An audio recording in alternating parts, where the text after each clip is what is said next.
প্রিয় নবম শ্রেণীর শিক্ষার্থীবৃন্দ, আসসালামু আলাইকুম। চলে আসলাম তোমাদের সামনে তোমাদের বিজ্ঞান বই থেকে আরও একটি স্পেশাল পর্ব নিয়ে। আশা করি যে যেখান থেকে আমাদের এই ভিডিওটি দেখতেছো, হোপফুলি সবাই ভালো আছো, সুস্থ আছো এবং সুন্দরভাবে তোমরা তোমাদের পড়াশোনাকে চালিয়ে যাচ্ছ। তো আজকের এই পর্বে আমি তোমাদেরকে মূলত তোমাদের বিজ্ঞানের যে অনুশীলনী বই, এই অনুশীলনী বইয়ের একবিংশ এবং দ্বাবিংশ সেশন অথবা 21 এবং 22তম সেশন থেকে একটা টাস্ক আমরা কমপ্লিট করব। তো আজকের এই টাস্কের আমাদের মূল প্রশ্নটাই হচ্ছে বায়ু দূষণের যে উপাদানগুলো আছে, আমরা সেই উপাদানগুলো কোথায় কোথায় তৈরি হয়, কোন কোন বিক্রিয়ার মাধ্যমে সেগুলো তৈরি হয় এবং এইগুলোর অল্টারনেটিভ কি, সেগুলোই আমি এখন তোমাদেরকে সুন্দরভাবে বোঝানোর চেষ্টা করব। তো চলো আর দেরি না করে আমরা শুরুতে আমাদের বই থেকে প্রশ্ন বা আমাদের টাস্ক যেইটুকু অংশ আছে সেইটুকু আমরা ফার্স্টে শুরুতে সুন্দরভাবে বুঝে নেই এবং এটার অ্যান্সারগুলোকে আমরা স্টেপ বাই স্টেপ কীভাবে সমাধান করতে হবে সেগুলো সম্পর্কে জেনে নেই। তো দেখো, আমাদের আলোচনার কেন্দ্রবিন্দুতে ছিল আমাদের বিজ্ঞানের অনুশীলনী বইয়ের চ্যাপ্টার 2, যে চ্যাপ্টারের শিরোনাম হচ্ছে বায়ু দূষণ। তো দেখোই তোমরা দেখতেই পাচ্ছ বায়ু দূষণ হচ্ছে আমাদের এই চ্যাপ্টারের শুরু। তো আমরা কিন্তু একদম আমাদের এই চ্যাপ্টারের একদম শেষ পর্যায়ে চলে এসেছি। তো একবিংশ এবং দ্বাবিংশ সেশন বা 21 এবং 22তম সেশন, যেটা কিন্তু এই চ্যাপ্টারের একদম শেষ দিকে। তো আমরা এখন চেষ্টা করব এই টাস্কটুকু কমপ্লিট করতে বা এই প্রশ্নটুকু আমরা কমপ্লিট করার চেষ্টা করব। সো চলো আমরা দেখি আগে একবিংশ এবং দ্বাবিংশ সেশনে যাই এবং কোশ্চেনগুলো দেখি। আচ্ছা, ওকে। সো তোমরা এখন দেখতে পাচ্ছ যে একবিংশ এবং দ্বাবিংশ সেশন বা 21 ও 22তম সেশন, এইখানে ফার্স্টে আগে দেখতে হবে যে কী কী প্রশ্ন আমাদেরকে দিয়েছে। আচ্ছা, তো আমরা এখন প্রশ্নগুলো পড়তেছি। তোমাদের দলগতভাবে যে তথ্য সংগ্রহের কাজ দেওয়া ছিল তার অগ্রগতি কেমন, মানে এর আগের কোনো একটা অংশে বা তোমরা 20তম সেশনে হয়তো বা এরকম একটা টাস্ক তোমাদেরকে দিয়েছে। আচ্ছা, তো সেখান থেকে তথ্যগুলো বাকিদের সাথে দেখাও, কোন উৎস থেকে তথ্য সংগ্রহ করেছে তা উল্লেখ করতে ভুলো না। তো এটা হচ্ছে কি যে আগের অংশের একটা পার্ট যেখান থেকে তোমাকে তথ্যগুলো কালেকশন করতে হবে। আচ্ছা, এর পরবর্তী অংশে কি বলছে দেখো, যে এইটাই হচ্ছে আমাদের মূল প্রশ্ন, এই সেশনের মূল প্রশ্ন হচ্ছে আমাদের এইটা। আচ্ছা, কি বলতেছেন, বায়ু দূষণের যে নিয়ামকগুলো সম্পর্কে জানলে তার সমাধান কি হতে পারে। সো একটা কোশ্চেন, তুমি যে নিয়ামকগুলো সম্পর্কে জানলে তার সমাধান কি হতে পারে। যেসব দূষণকারী পদার্থের সম্পর্কে তোমরা জেনেছো এগুলো কোথায় কোথায় তৈরি হয়। তো এখানে বলতেছে যে তোমরা তো অবশ্যই বায়ু দূষণের সম্পর্কে নিয়ামক সম্পর্কে জেনেছো। তো এই যে দূষণকারী পদার্থ সম্পর্কে জেনেছো সেগুলো তোমরা কোথায় কোথায় তৈরি হয় সে সম্পর্কে জানতে চাচ্ছে। কি ধরনের রাসায়নিক বিক্রিয়ার মাধ্যমে এইগুলো উৎপাদ হিসেবে তৈরি হয়। আচ্ছা, কি ধরনের প্রযুক্তি বা কৌশল কাজে লাগিয়ে এই ক্ষতিকর পদার্থের নিঃসরণ বন্ধ করা সম্ভব। তো এখানে তোমাকে এই বায়ু দূষণের যে উপাদান, এই উপাদান সম্পর্কে মাল্টিপল কোশ্চেন এখানে করা হচ্ছে। তো এই সকল কোশ্চেনেরই তোমাকে অ্যান্সার করতে হবে। তো এই জিনিসগুলোকে আমি দেখো তোমাদের এই যে নিচে আবার কি বলছে যে দলে আলোচনা করে সমাধান কি হতে পারে ভেবে বের করো, তোমাদের পরিকল্পনা নিচের ফাঁকা জায়গা লিখে বা এঁকে রাখো। তো আমি যেহেতু একটু ডিটেলসে আজকে দেখাবো অ্যান্সারগুলো বা একটু বেশি পয়েন্টে দেখানোর চেষ্টা করব, এই জন্য আমি এই যে তোমরা এখানে যে টেবিলটা দেখতে পাচ্ছ এই টেবিলের মধ্যে আমি অ্যান্সারটুকু দেখাচ্ছি না, আমি অ্যান্সারটুকু দেখাচ্ছি আমাদের এক্সট্রা যেই নোটপ্যাড আছে সেই নোটপ্যাডে আমি তোমাদেরকে অ্যান্সারগুলো দেখানোর চেষ্টা করব। তো তাহলে আগে চলো আমরা এই টেবিলের মধ্যে তাহলে কি লিখেছি। আচ্ছা,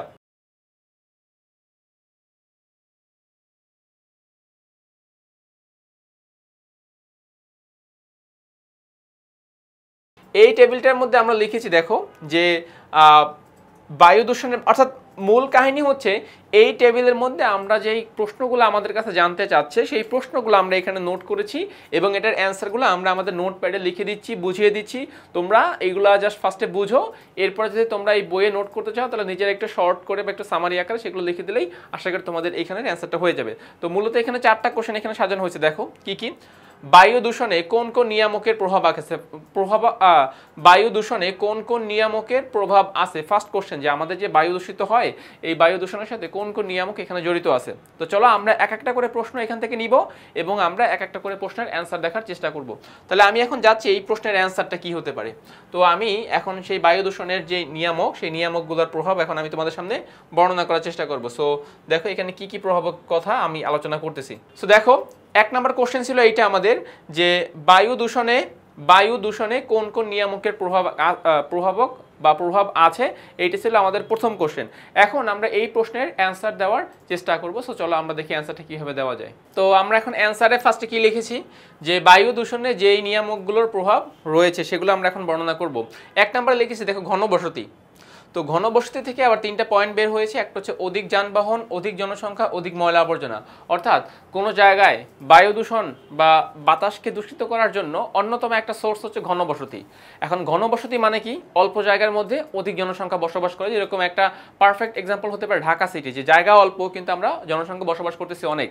আচ্ছা, তো এই অধিক জনসংখ্যার জন্য ফার্স্টে কি লাগবে? আমাদের অধিক যানবাহন লাগবে। এখন অধিক যানবাহন, আমাদের দেশের কিন্তু ম্যাক্সিমাম যানবাহনগুলোই হচ্ছে গিয়া যে ফসিল ফুয়েল, মানে পেট্রোল, ডিজেল, অকটেন এইগুলো দ্বারা চালিত। তো এগুলো কি করে? Carbon dioxide, carbon monoxide, sulphur ডাইঅক্সাইডের মতো ক্ষতিকর গ্যাস নিঃসরণ করতেছে। তাহলে যানবাহন যত বেশি হবে তোমার এই সকল গ্যাসের নিঃসরণগুলো তত বেশি হবে। দ্যাট মিনস বাতাসটা কি তত বেশি দূষিত হবে।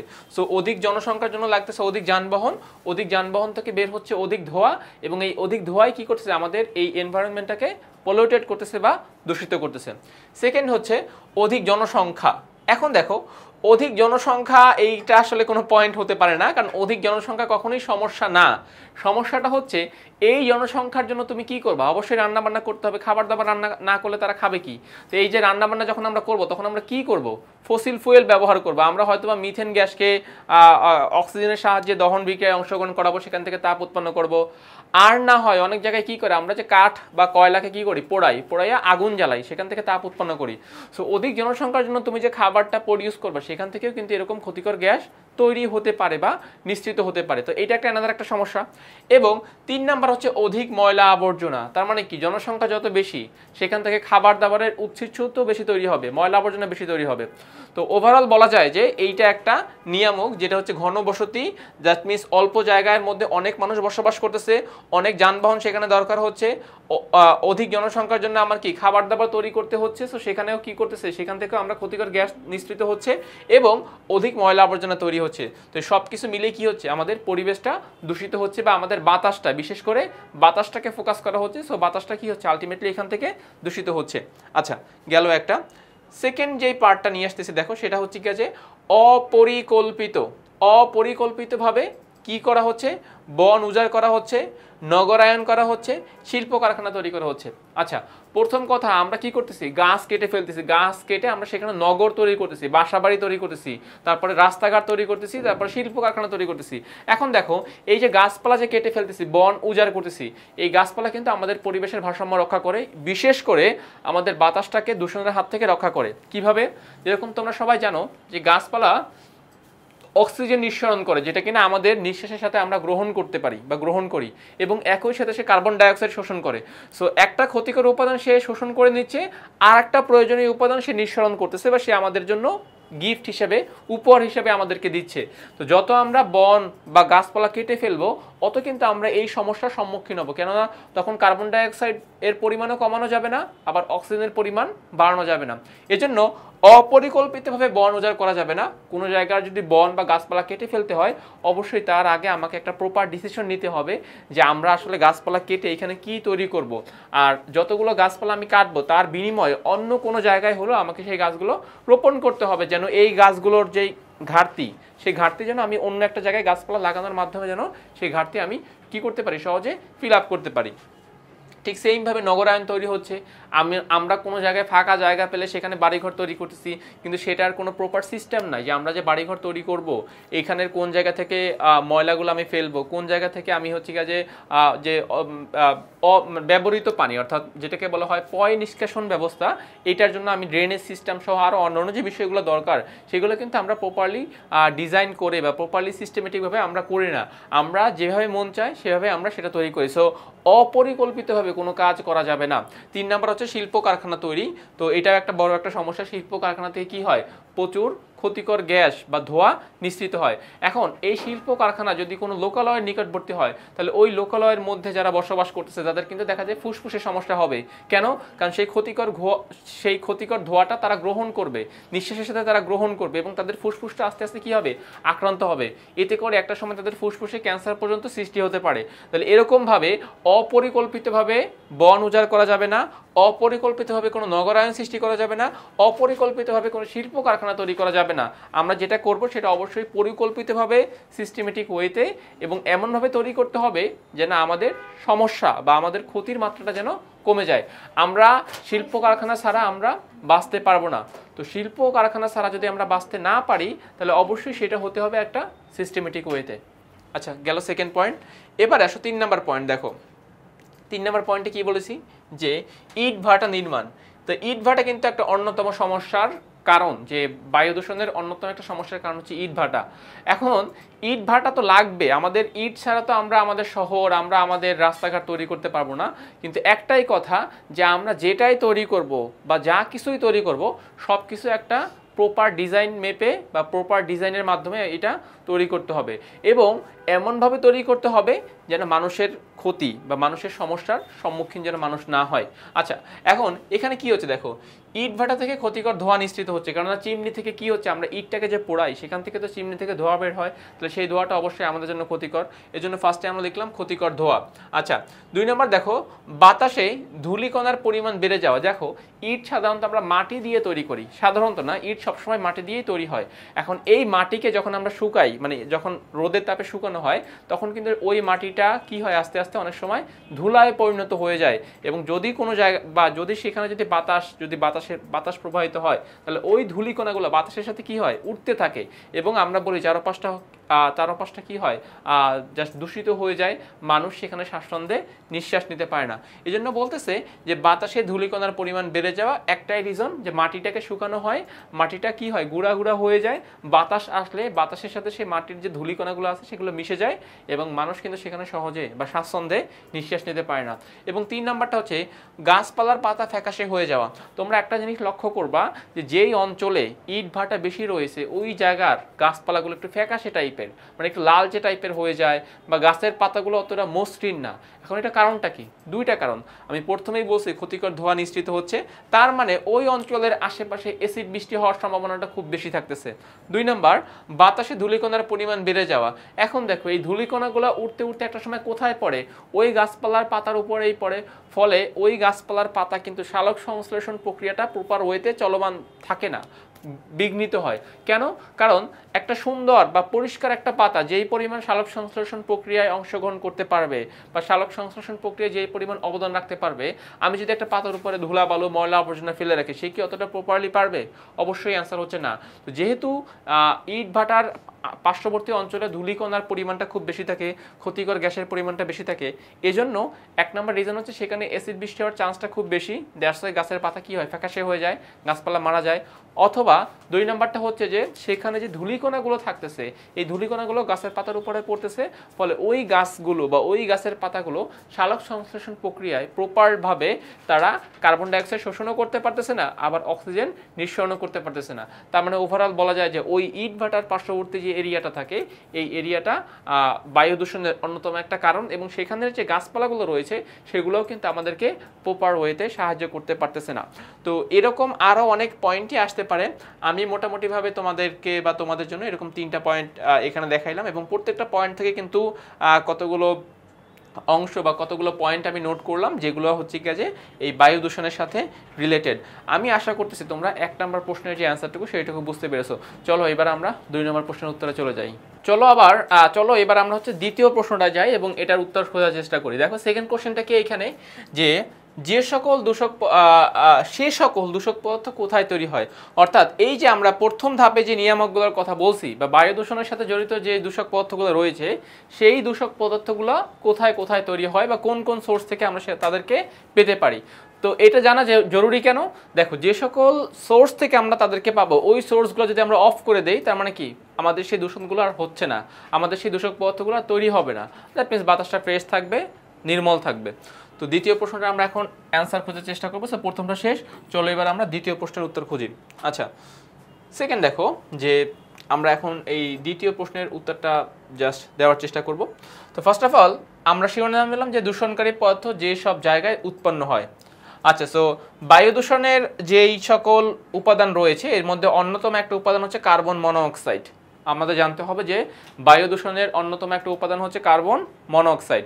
এখন এই কার্বন মনোঅক্সাইড কোথায় কোথায় তৈরি হয়, দেখো কাঠ কয়লা পোড়ানোর ফলে কার্বন মনোক্সাইডটা তৈরি হয়, যে আমরা যে কি বলি যে ফসিল ফুয়েলের যেই জীবাশ্ম জ্বালানির যে দহন বিক্রিয়া, সেই দহন বিক্রিয়ার ফলে সেখানে কার্বন মনোক্সাইড তৈরি হতে পারে। 2 নম্বর কি বলছে দেখো, যে পেট্রোল ইঞ্জিন চালিত সরঞ্জামসমূহ, মানে যে সকল ইঞ্জিন পেট্রোল দিয়ে চলে ওই সকল ইঞ্জিন থেকেও আমরা এরকম কার্বন মনোক্সাইড তৈরি করতে পারি বা তৈরি হতে পারে। এখন দেখো এই সরঞ্জামসমূহের মধ্যে কিন্তু গাড়ির ইঞ্জিন হতে পারে, বিভিন্ন জলযান, শুধুমাত্র বাস না, নদীতে চলমান বা হচ্ছে গিয়া যে গাড়ি বা এরকম রাস্তায় যে সকল যানবাহন আছে যেগুলো পেট্রোল দিয়ে চলে, সকল কিছুই কিন্তু এটার মধ্যে অন্তর্ভুক্ত হতে পারে। আচ্ছা, 3 নম্বর জেনারেটর, এটা কিন্তু পেট্রোল দিয়ে চালিত, এখান থেকেও কিন্তু তোমার নিঃসরণ হতে পারে। 4 নম্বর গ্যাসে চালিত হারিকেন, যে সকল হারিকেনকে আমরা গ্যাস দিয়ে চালনা করি, এটা অবশ্য আমাদের দেশে দেখা যায় না, উন্নত বিশ্বে সাধারণত এই জিনিসগুলোর বা এই সকল হারিকেনের প্রচলন রয়েছে, গ্যাস দ্বারা চালনা করা হয়। তো এই গ্যাসে চালিত হারিকেনও কিন্তু তোমার কার্বন মনোক্সাইড গ্যাস তৈরি করতে পারে, যেহেতু সেখানে গ্যাস রয়েছে। এবং হচ্ছে আউটডোর হিটার, শীত প্রধান দেশে সাধারণত এরকম আউটডোর হিটার দেখা যায়, তো এই আউটডোর হিটার থেকেও কিন্তু কার্বন মনোক্সাইড তৈরি হয়। তাহলে আমি কার্বন মনোক্সাইড তৈরি হওয়ার জন্য 4টা পয়েন্ট পেয়েছি, 5টা পয়েন্ট। কাঠ কয়লা পোড়ানোর ফলে কার্বন মনোক্সাইড তৈরি হয়, পেট্রোল ইঞ্জিন চালিত সরঞ্জামসমূহ, জেনারেটর, গ্যাসে চালিত হারিকেন এবং আউটডোর হিটার, এই যে 5টা সোর্স, এই 5টা সোর্স থেকে কি তৈরি হতে পারে? কার্বন মনোক্সাইড তৈরি হতে পারে। সো আমাদেরকে এই সোর্সগুলো থেকে কার্বন মনোক্সাইড তৈরি হয়, তার মানে আমরা চেষ্টা করব এই সোর্সগুলো ব্যবহার না করে এদের যদি বিকল্প থাকে সেগুলো ব্যবহার করার জন্য। অবশ্যই সেই কথাগুলো সামনে আসতেছে। আচ্ছা, গেল পয়েন্ট নাম্বার 1। আচ্ছা, পয়েন্ট নাম্বার 2, আমরা এখন যেটার কথা বলবো সেটা হচ্ছে নাইট্রোজেন ডাইঅক্সাইড। আমরা এখন যেটার কথা বলবো সেটা হচ্ছে নাইট্রোজেন ডাইঅক্সাইড। আচ্ছা, ওকে। তো নাইট্রোজেন ডাইঅক্সাইড, এখান থেকে দেখো কি কি হচ্ছে, যানবাহনের ধোঁয়া, নাইট্রোজেন ডাইঅক্সাইড থেকে আমরা মানে কোন কোন সোর্স থেকে আমরা নাইট্রোজেন ডাইঅক্সাইড পাবো? একটা হচ্ছে যানবাহনের ধোঁয়া। আচ্ছা, 2 নম্বর শিল্প কারখানা থেকে উৎপন্ন ধোঁয়া। তো একটা হচ্ছে গিয়ে যানবাহনের ধোঁয়া হইতে পারে, 2 নম্বর শিল্প কারখানা থেকে উৎপন্ন ধোঁয়াও হতে পারে, শিল্প কারখানা থেকে উৎপন্ন, অর্থাৎ শিল্প কারখানা থেকে যে বিভিন্ন ধোঁয়া তৈরি হয় তার মধ্যে থেকেও নাইট্রোজেন ডাইঅক্সাইড থাকতে পারে। 3 নম্বর হচ্ছে দাবানল। দাবানল মানে কি? যে আগুন লেগে যায়, অর্থাৎ অ্যামাজনের মতো যে বড় বড় বিগ ফরেস্টগুলো রয়েছে, দেখা যায় যে অগ্নুৎপাতের ফলে সেই সকল ফরেস্টের উপরে আগুন পড়ে এবং তোমরা জানো যে বনের মধ্যে শুকনো কাঠ বা গাছপালা থাকে, সেগুলোতে আগুন জ্বলে যায়। সো এরকম দাবানলের ফলে কি হতে পারে? তোমার সেখানে নাইট্রোজেন ডাইঅক্সাইড তৈরি হতে পারে। এবং 4 নাম্বারটা হচ্ছে বজ্রপাতের সময়। আচ্ছা, তো এই বজ্রপাতের সময় আকাশের যে বায়ুমণ্ডল, এই বায়ুমণ্ডলের তাপমাত্রা খুব বেশি থাকে, নাইট্রোজেন অক্সিজেন আমাদের এই 2টা প্রধান উপাদান বায়ুমণ্ডলের, এটা বায়ুমণ্ডলে অহরহ রয়েছে। তো জাস্ট ওই বজ্রপাতের সময় যে তাপটা প্রডিউস হয়, ওই তাপের ফলেই কিন্তু বিক্রিয়া সম্পন্ন হয়ে সেখানে নাইট্রোজেন ডাইঅক্সাইড গ্যাস তৈরি হয়। আমরা এটা বিক্রিয়ার সাহায্যে তোমাদেরকে দেখানোর চেষ্টা করব। সো নাইট্রোজেন ডাইঅক্সাইড গ্যাস উৎপন্ন হওয়ার সোর্স হচ্ছে 4টা। একটা হচ্ছে গিয়ে কি? যানবাহনের ধোঁয়া, 2 নম্বরটা হচ্ছে গিয়ে শিল্প কারখানা থেকে উৎপন্ন ধোঁয়া, 3 নম্বরটা হচ্ছে দাবানল, আর 4 নম্বরটা হচ্ছে বজ্রপাত। এই 4টা সোর্স থেকে নাইট্রোজেন ডাইঅক্সাইড গ্যাস তৈরি হচ্ছে। 3 নম্বর পয়েন্টে দেখো, এবারে কাকে নিয়ে ডিসকাস করা হচ্ছে? এবারে হচ্ছে গিয়ে যে সালফার ডাইঅক্সাইড। তো এরকম 4টা সোর্স থেকে বা 5টা সোর্স থেকে সালফার ডাইঅক্সাইড তৈরি হয়। কি কি? প্রথমটা হচ্ছে ফসিল ফুয়েল পোড়ানোর ফলে, অর্থাৎ এই যে বারবার একটা কথাই আসতেছে যে জীবাশ্ম জ্বালানির পোড়ানোর ফলে কিন্তু অনেক ক্ষতিকর গ্যাস সেখান থেকে তৈরি হয়। 2 নম্বর হচ্ছে আগ্নেয়গিরির গ্যাসে, আগ্নেয়গিরি যেটা বললাম যে আগ্নেয়গিরি অগ্নুৎপাত, এখান থেকে যে গ্যাসগুলো বের হয়, এই গ্যাসগুলো থেকেও তোমার সালফার ডাইঅক্সাইড গ্যাস তৈরি হয়। 3 নম্বর হচ্ছে সালফারযুক্ত জ্বালানি দহনের ফলে, অর্থাৎ যে সকল জ্বালানির মধ্যে সালফার থাকে, যখন আমরা ওইটাকেই দহন বিক্রিয়ায় অংশগ্রহণ করাবো বা আগুনে পোড়াবো, তখন কিন্তু সেখান থেকেই তোমার কি তৈরি হবে? সেখান থেকে তোমার সালফার ডাইঅক্সাইড গ্যাস তৈরি হবে। এবং সর্বশেষ হচ্ছে পেট্রোলিয়াম শোধনাগার এবং সিমেন্ট শিল্প। তাহলে এই 2টা অ্যানাদার সোর্স, যেই সোর্স থেকে হচ্ছে আমরা সালফার ডাইঅক্সাইড গ্যাস তৈরি করতে পারি। তো আমি আরেকবার দেখিয়ে দিচ্ছি কোন কোন পয়েন্ট থেকে সালফার ডাইঅক্সাইড গ্যাস উৎপন্ন হয়। ফসিল ফুয়েল পোড়ানোর ফলে, নাম্বার 1। নাম্বার 2, আগ্নেয়গিরির গ্যাস থেকে। 3 নম্বর, সালফারযুক্ত জ্বালানি দহনের ফলে। এবং 4 নম্বর, পেট্রোলিয়াম শোধনাগার বা সিমেন্ট শিল্প। তো এই 4টা সোর্স থেকে আমরা সালফার ডাইঅক্সাইড গ্যাস তৈরি করতে পারি। তো তাহলে ওভারঅল তোমাদের দ্বিতীয় যে প্রশ্নটা ছিল, সে সকল দূষক পদার্থ কোথায় তৈরি হয়, তাহলে আমি কিন্তু দেখো মূলত 3টা দূষক পদার্থকে ফোকাস করেছি, carbon monoxide, nitrogen dioxide, sulphur dioxide.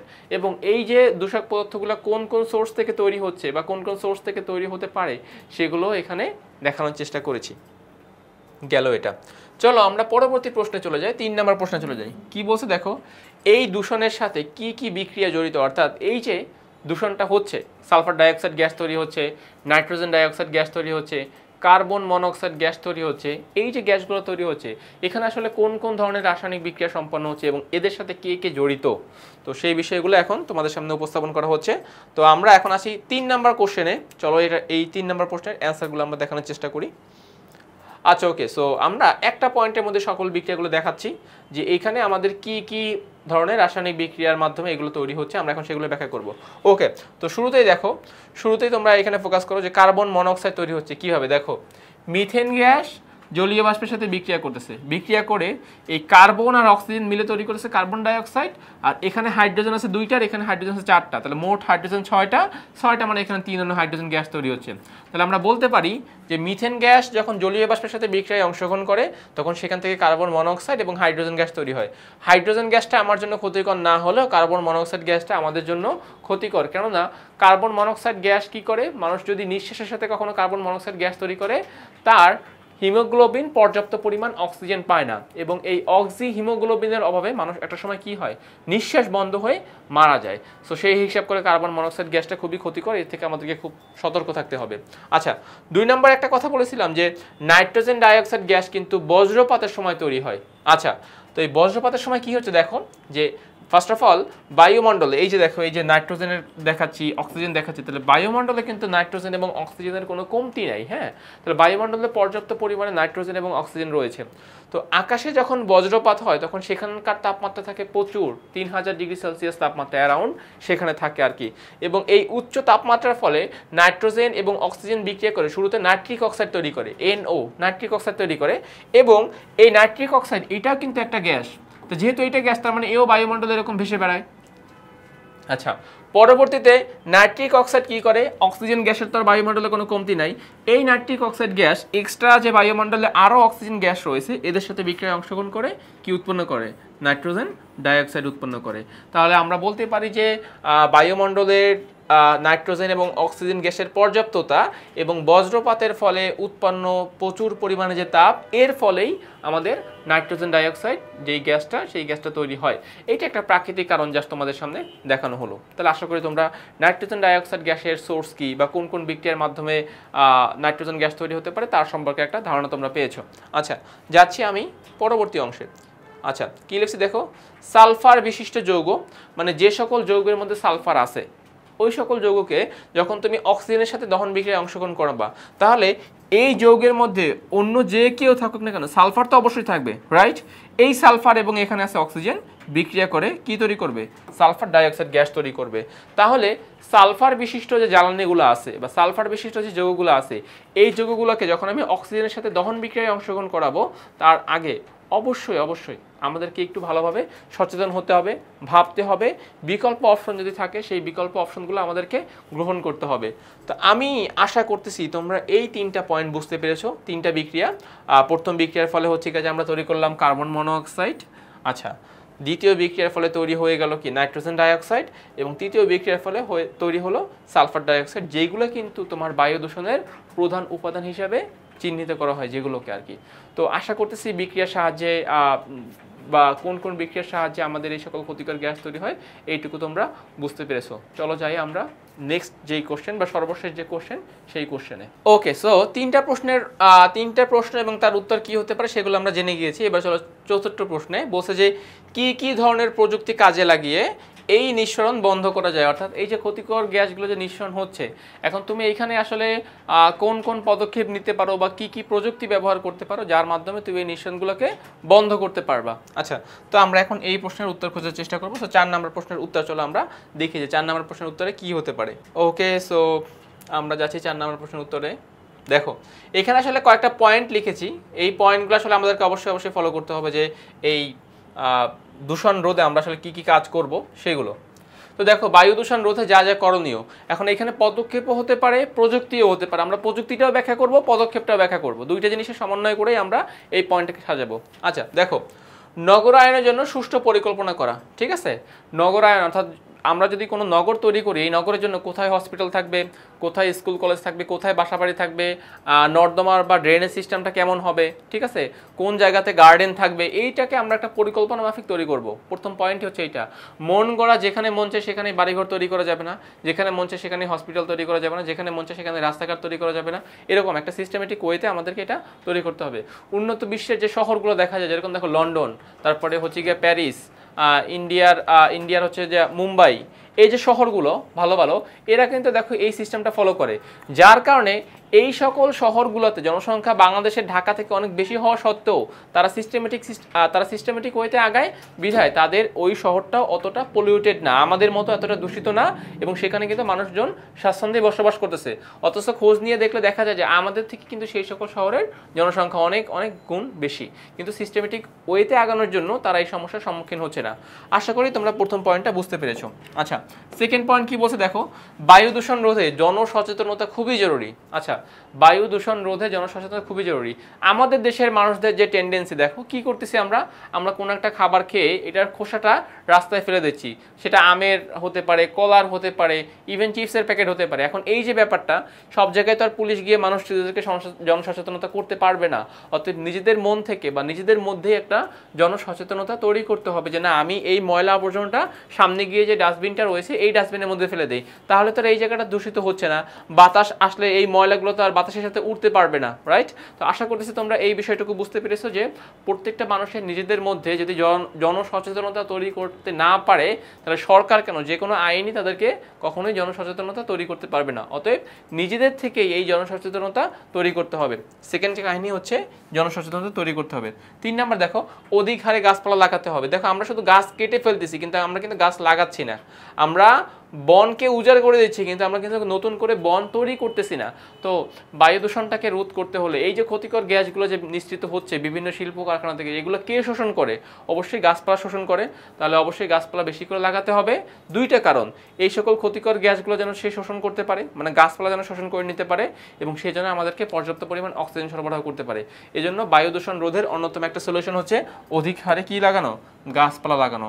4 number, অবৈধ যানবাহনগুলো দূর করতে হবে। আচ্ছা, অবৈধ যানবাহন বলতে দেখো যে ঢাকা শহরের ক্ষেত্রে যেটা হয় যে আমাদের কি আছে, বাস রয়েছে, সিএনজি রয়েছে, তারপরে প্রাইভেট কার রয়েছে, মোটর সাইকেল রয়েছে, এই যে মানে প্রত্যেকটা পার্সনের জন্যই মনে হচ্ছে যে একটা যানবাহন। কিন্তু উন্নত বিশ্বের যে শহরগুলো, সেই শহরগুলোতে দেখবা যে মানুষের প্রাইভেট যানবাহনগুলো অনেক কম। সেই সকল দেশে দেখা যাবে যে এত সিএনজি নাই, এত হচ্ছে কি যে প্রাইভেট কার নেই, মানুষের পার্সোনাল গাড়ি নাই, মোটর বাইক নাই। কি করে? সবাই পাবলিক ট্রান্সপোর্ট সবাই ব্যবহার করে। ফলে একটা বাস অনেক বেশি সংখ্যক যাত্রী পরিবহন করতে পারে, ঠিক আছে? অথবা সেখানে কি আছে, ট্রেন রয়েছে, সেখানে ট্রাম রয়েছে, ট্রেন, ট্রাম, বাস, এই ইত্যাদি ইত্যাদি, এগুলো করে মানুষ হচ্ছে উন্নত বিশ্বের যে শহরগুলো, সেই শহরগুলোতে মানুষ এখানে ব্যবহার করে। বাংলাদেশের প্রেক্ষাপটে কি হয় দেখো, যে আমাদের দেশের যে ঢাকার মধ্যে যেই হাইওয়ে বলবো না, ঢাকার যে মেইন রাস্তাগুলো, এই রাস্তাগুলোতেও প্রচুর পরিমাণে রিক্সা থাকে, প্রচুর পরিমাণে সিএনজি থাকে, প্রচুর পরিমাণে auto rickshaw, private car, bike, এগুলো থাকে। তাহলে কি হয়, একটা পার্সন যদি এরকম একটা যানবাহন ব্যবহার করে, তাহলে যদি জনসংখ্যা বেশি হয়, তাহলে কি যানবাহনের পরিমাণটা বেড়ে যাবে? তাহলে কি হবে, রাস্তায় যদি যানবাহনের সংখ্যা বেড়ে যায়, তাহলে সেই যানবাহন থেকে যে নির্গত ধোঁয়া, সেই ধোঁয়ার পরিমাণটা বাড়বে, বাতাসটা অটোমেটিক্যালি দূষিত হয়ে যাবে।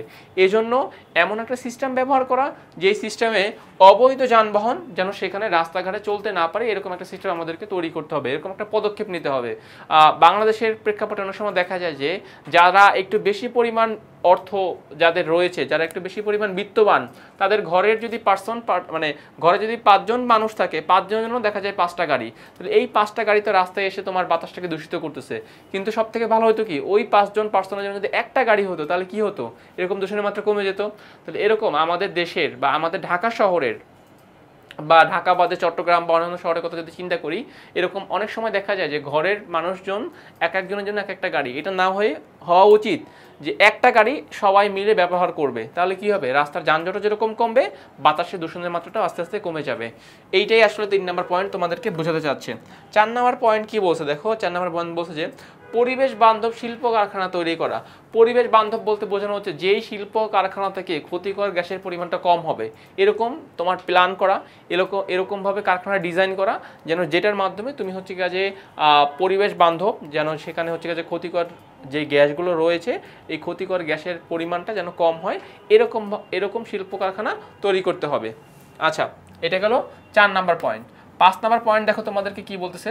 5 নাম্বার পয়েন্ট বলতেছে আমাদেরকে, আচ্ছা 5 নাম্বার পয়েন্ট বলতেছে সালফার জ্বালানির ব্যবহার কমাতে হবে। যেই জ্বালানির মধ্যে সালফার আছে ওই জ্বালানিটাকে আমরা অ্যাভয়েড করার চেষ্টা করব, কারণ সালফারযুক্ত জ্বালানি মানেই কিন্তু সেখান থেকে সালফার ডাইঅক্সাইড গ্যাস তৈরি হবে। তুমি যখনই সালফারকে পোড়াবা বা সালফারযুক্ত জ্বালানিকে পোড়াবা তখনই তুমি সেখান থেকে অটোমেটিক্যালি পেয়ে যাবে সালফার ডাইঅক্সাইড গ্যাস। সো এই জন্য বলতেছে যে সালফারযুক্ত যে জ্বালানি রয়েছে এই জ্বালানির ব্যবহারটা কমানোর চেষ্টা, এই জ্বালানির ব্যবহারটা আমাকে কমিয়ে ফেলতে হবে। আমি যাচ্ছি পরবর্তী পয়েন্টে, দেখো কি বলছে যে জীবাশ্ম জ্বালানির বিকল্প। এইটা হচ্ছে প্রযুক্তি। আমি এই যে আমাদের প্রশ্নে বলেছিলাম যে প্রযুক্তি কি কি হতে পারে, এইটা হচ্ছে সেরকম একটা প্রযুক্তি। দেখো কি বলতেছে যে জীবাশ্ম জ্বালানির ব্যবহারটা কমায়। ফার্স্ট অফ অল জীবাশ্ম জ্বালানির ব্যবহারটা আমাদেরকে কি করতে হবে, কমাতে হবে এবং বাড়াতে হবে। কোনটা বাড়াতে হবে? জীবাশ্ম জ্বালানি বাদে যেগুলো আছে, যেরকম দেখো সৌরশক্তি, বায়ু শক্তি, ফুয়েল সেলের ব্যবহার আমাদেরকে বাড়াতে হবে। সৌর বিদ্যুৎ থেকে কিন্তু আমরা বিদ্যুৎ উৎপাদন করতে পারি। সো কয়লা ভিত্তিক বিদ্যুৎ থেকে যদি আমরা সৌরশক্তি ব্যবহার করে বিদ্যুৎ উৎপাদন করি সেইটা আমাদের জন্য ভালো। কেন? কারণ 1 নাম্বার এটা হচ্ছে গিয়ে কি নবায়নযোগ্য শক্তি, আর কয়লাটা কি অনবায়নযোগ্য শক্তি, যেটা একবার পুড়িয়ে ফেলে আর আমি চাইলেও সেটাকে রিটার্ন করতে পারবো না। কিন্তু সৌরশক্তি কিন্তু আমি বারবার ব্যবহার করতে পারবো। বাতাস বা উইন্ডমিল থেকেও কিন্তু বিদ্যুৎ উৎপাদন করা যায়। আবার অনেক সময় দেখা যায় যে নদীতে আমরা পালতোলা নৌকা দেখতাম ছোটবেলায়। এই পালতোলা নৌকার মধ্যে কিন্তু কোনো ক্ষতি নাই, এখানে কোনো দূষণ নাই।